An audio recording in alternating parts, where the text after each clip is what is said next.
You sense an immense power enshrouding the whole of this floor.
The Ivory Order trio lies collapsed at Sherwin's feet. Sherwin glances your way as he notices your presence. You again. What are you after? This is the heart of the mausoleum, where the Order kept the dragon prisoner and harvested dragon tear. The Order perfected a technique to distill medicine from the preternatural magic imbued in dragon tear. So you were right in thinking you could find Mars' cure here. Sherwin pays you no mind, continuing. How I detested that medicine. It took my parents from me. You struggled to conceal your shock that you and Sherwin suffered the same tragedy. Nursing his grudge, he infiltrated the Order so that he could destroy it from the inside out. After being elevated to the Order's highest echelons, he learned the dragon was the source of the medicine. Now all that's left is to destroy this forsaken place, and the realm will be restored to how it was before the medicine, to how it ought to be. Sherwin stands before the altar and begins mumbling an incantation. It looks like he's gearing up to perform some sort of rite.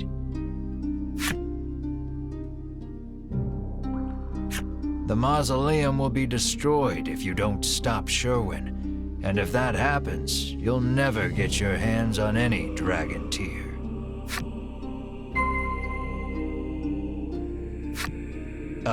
Prepare yourself. The Ivory Order trio are still alive, but don't have the strength to get up. A strange altar indeed, but don't get distracted. You've got to stop Sherwin.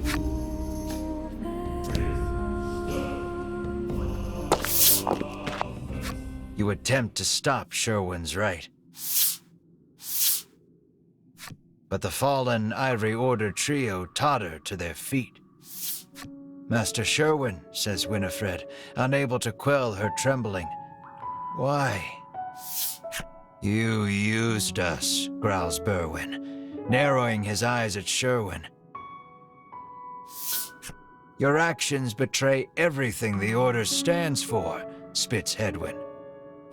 Sherwin does not dispute the accusations. On the contrary, he confirms them. Everything I've done, including using you, is to purge this world of that medicine. Sherwin returns his concentration to the right.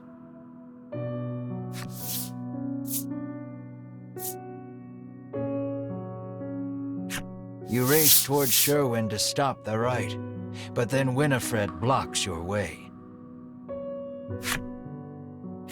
Winifred puts out her arm. You're not strong enough to stop him. He's one of the strongest among the Ivory Order's ranks, she says. Still, says Melanie, batting Winifred's hand out of the way, we have to do something.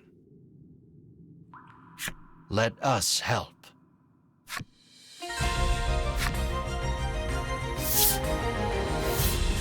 Sherwin pivots to face you, snarling, I will crush any who dare stand in my way. Sherwin attacks.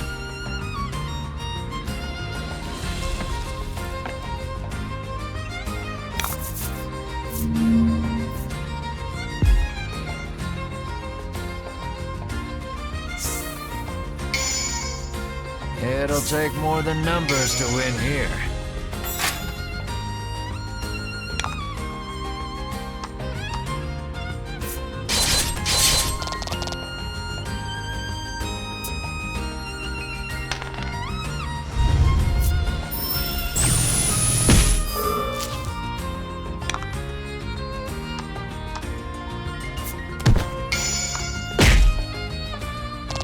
Luck is on your side today.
The altar was destroyed in the fight.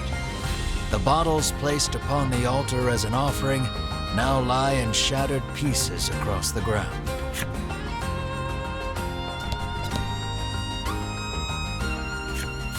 Sherwin, bloodied and beaten, lies sprawled across the ground. Give up already, you say. Then, from the folds of his cloak, Sherwin withdraws a vial of dragon tear. So it has come to this, he murmurs, before gulping it down. Sherwin's body begins morphing into something grotesque.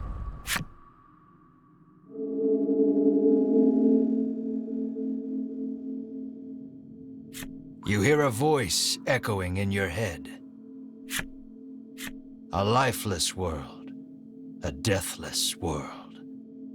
This fetid plain will be purged so that it gleams pure white once more.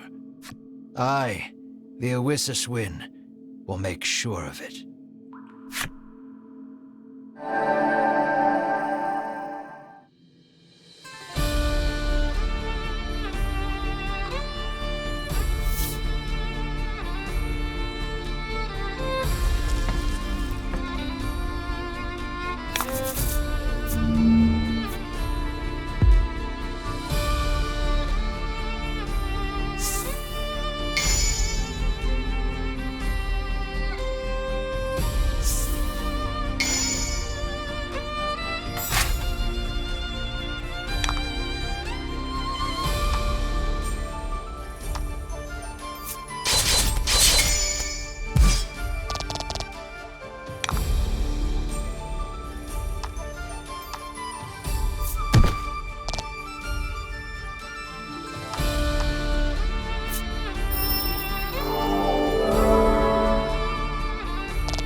too, bears some of the blame for allowing this to happen.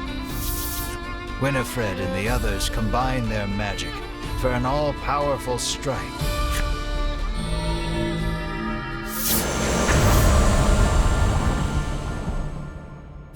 The brunt of the blow renders the Oishaswin motionless, but in your head echoes a familiar voice. There is no denying me. This world will fall, as will you. The Oishaswin stirs, stretching his humongous wings.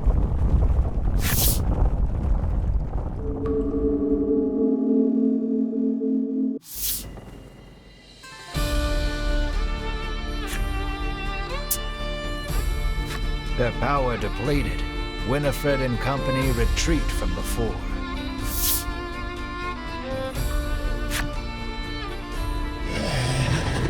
The Oishaswin screeches a bloodthirsty shriek as he bears down on you once again.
foul creatures, be cleansed by my power.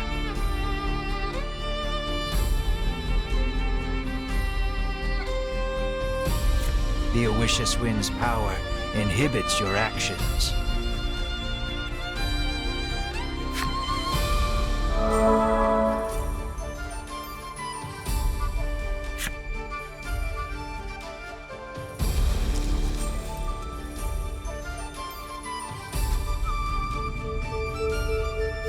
The Oishus Wind gathers his immense strength. You have to do something.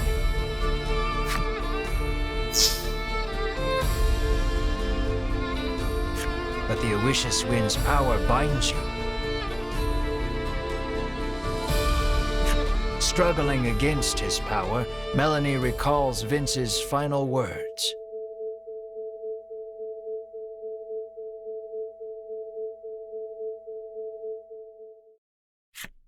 Your spell can make this world a better place.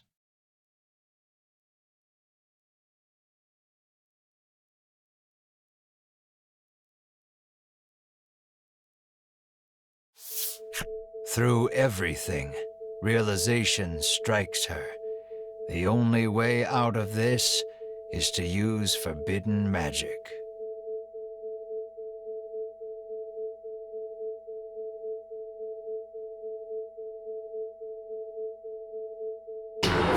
I offer myself body and soul as payment.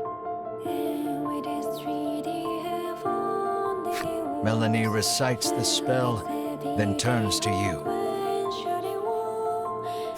I'm sorry, she says, her voice faint. You'll have to finish what you started without me. Melanie's powerful magic has bound the Oishus Wind.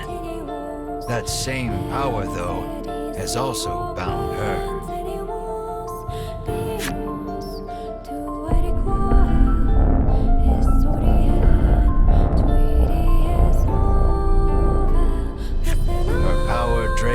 Casting the spell, Melanie collapses to the ground.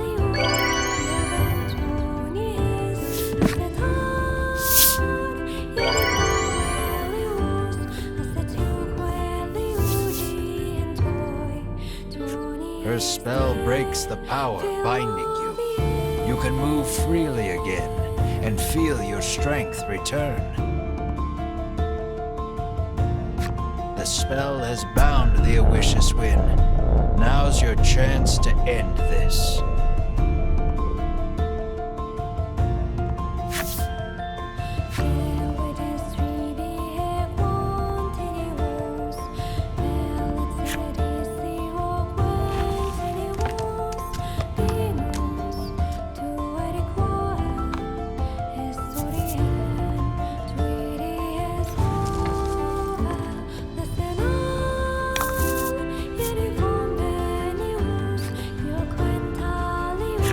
Give it all you got.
You defeated the Oishus Wind.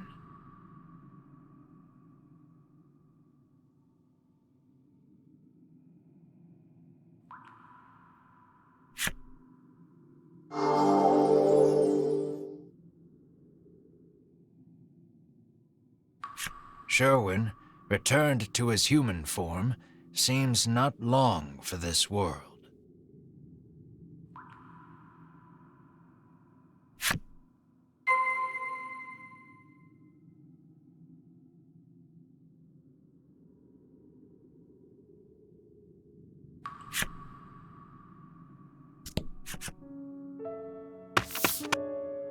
You rush to Melanie's side.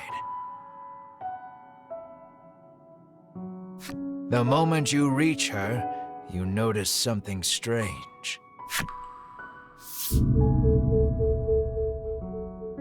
Melanie's transformed into a monster.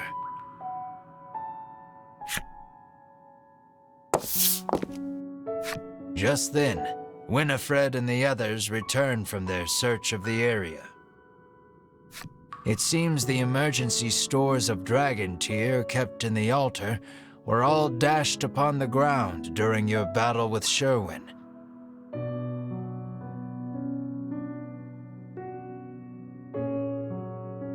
Despair buckles your knees. You've lost Melanie and any hope of changing Mar back. Winifred slips something into your hand. You hold it up and see the empty vial of dragon tear that Sherwin drank. But if you squint, you can make out one last drop in the bottom. You got a vial of dragon tear from Winifred.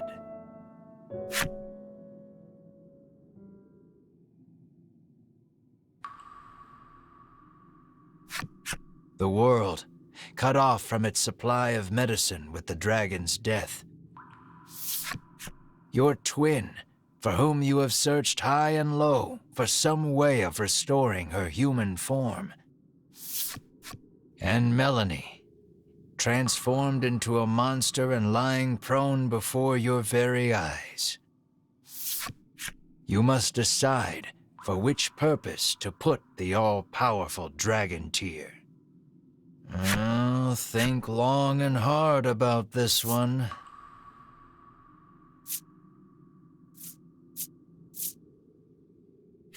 As though you were trying to cling to something, you offer up every supplication to the dragon tear. And then...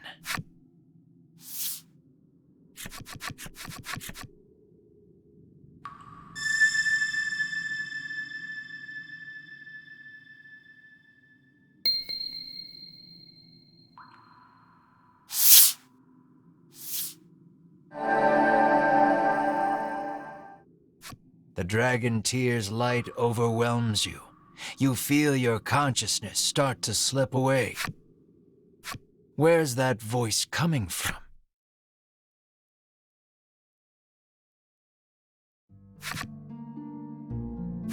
Wake up, screams Ridis, shaking you ungently.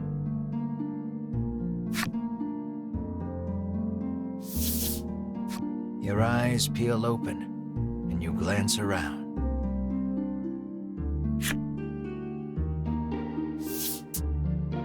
You're alive, says Melanie through flowing tears. You let go of a heavy sigh of relief to see she's human again. Bruno says you collapsed after the dragon tears started shining with fierce light, and that you've been unconscious ever since. That's when you realize Mar is nowhere to be seen.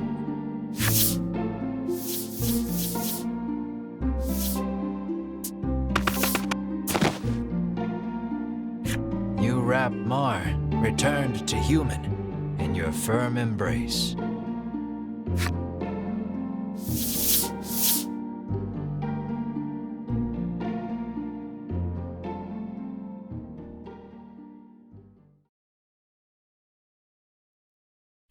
Thus your journey drew to its conclusion.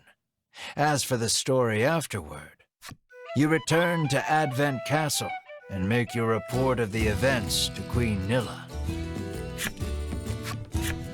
She rewards you handsomely for telling her the truth about the dragon, but it's barely enough to cover the cost of repairs to Ridis's home.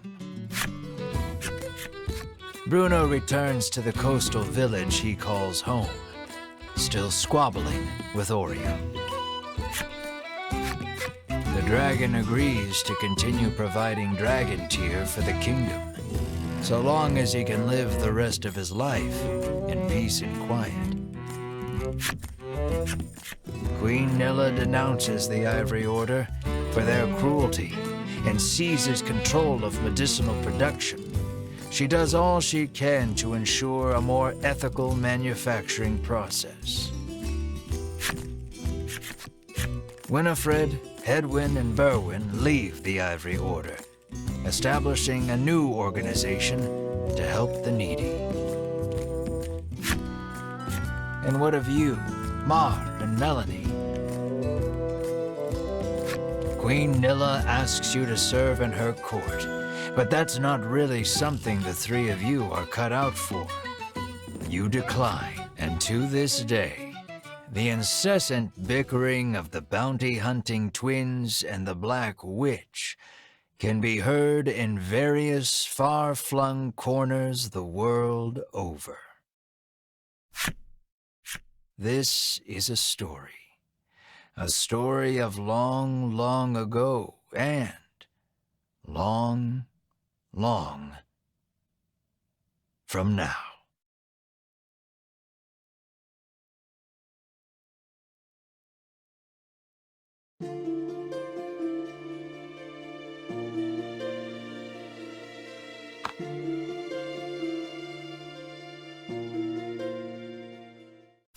Thank you for playing.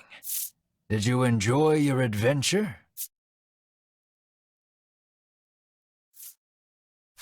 Good to hear.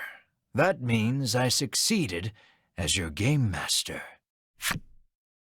Now then, this is the end of your long journey, which means you and I must regrettably part ways. I hope we meet again in the world of Voice of Cards. It's been a pleasure.